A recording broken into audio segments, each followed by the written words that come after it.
The Duchess of Cambridge, 39, was deeply upset after being dragged into Meghan Markle and Prince Harry's interview with Oprah Winfrey. The Duchess of Sussex told Oprah Winfrey that Kate made her cry ahead of her wedding after stories suggested that it was Meghan Markle who had made Kate cry.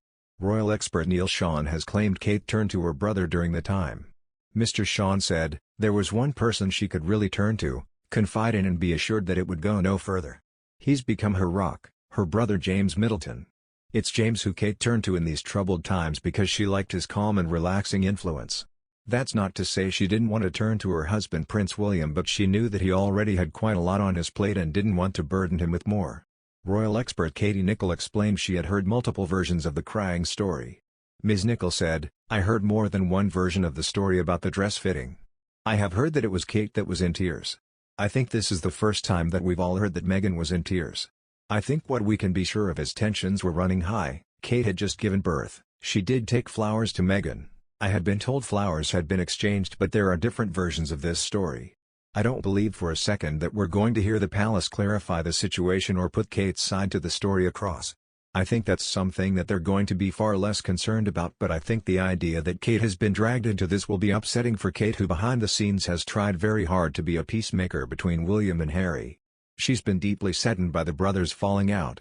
Don't forget she was incredibly close to Harry herself." Reports had circulated ahead of the Sussexes' nuptials that Meghan left Kate in tears at Princess Charlotte's bridesmaid dress fitting, but Meghan told Winfrey the reverse happened. Meghan said she was not sharing the information to be disparaging, and described Kate as a good person, but added it was really important for people to understand the truth. Meghan said Kate apologized and bought her flowers, adding that she has forgiven her. She told the chat show host, "The narrative with Kate, which didn't happen, was really, really difficult and something that I think that's when everything changed really." Winfrey pressed Meghan, "So specifically, did you make Kate cry?" Meghan said no, and when asked where that story came from and whether there was a situation where Kate might have cried, Meghan said, No, the reverse happened.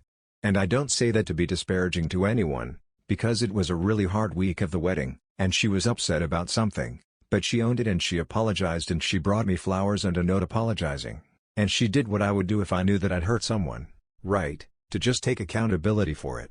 In the other hand, a royal commentator has claimed that Meghan Markle is under immense pressure as Kate has landed a U.S. magazine cover for her 40th birthday. Danielle Elzer highlighted how U.S. magazine People has Kate on its cover this week ahead of her milestone birthday next month. Ms. Elzer compared the number of appearances the Duchess of Cambridge has had on the front page of the publication in the past year to the Duchess of Sussex.